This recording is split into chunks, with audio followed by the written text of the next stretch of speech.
এসেছি মা মাগো আমরা এসেছি মা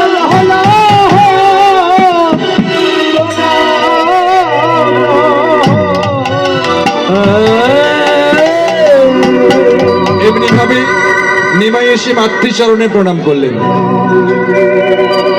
ও বাবা, নিমাই গৃহের থেকে যদি কোথাও যায় মাতৃচরণে প্রণাম করে তবেই যায়, আবার যদি বাইরে থেকে নিমাই গৃহে আসে মাতৃচরণে এসে প্রণাম করে।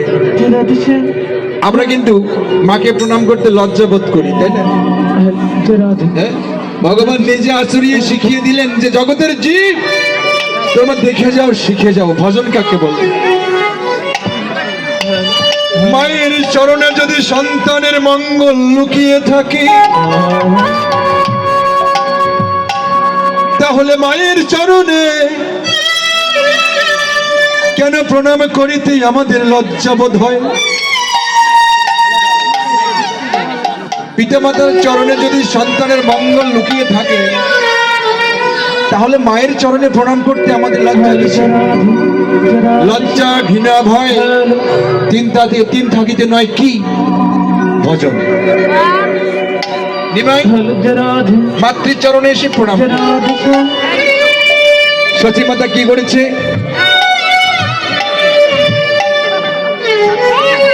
নিমাইকে অনেকক্ষণ পর দর্শনে, ওমা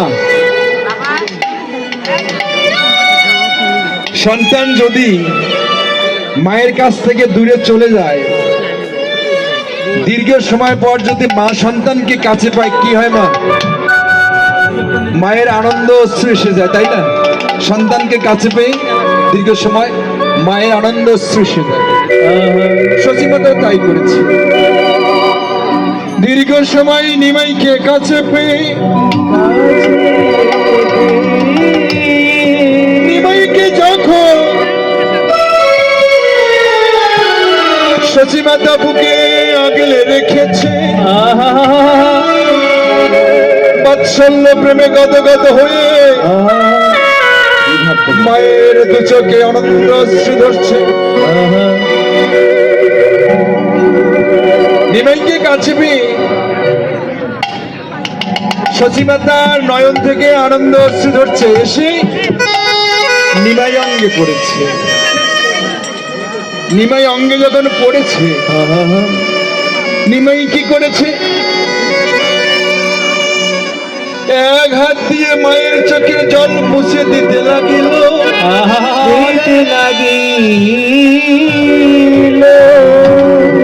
আর এক হাত দিয়ে মাকে জড়িয়ে ধরেছে। জড়িয়ে ধরে বলছে, মা, ও মা, আমি কি তোমার চরণে কোনো অপরাধ করেছি? ও মা বলো বলো, আমি কি তোমার চরণে কোনো অপরাধ করেছি? তা না হলে কেন বলো বলো মা, তুমি এমন করে কাঁদিছ কেন? ও মা তুমি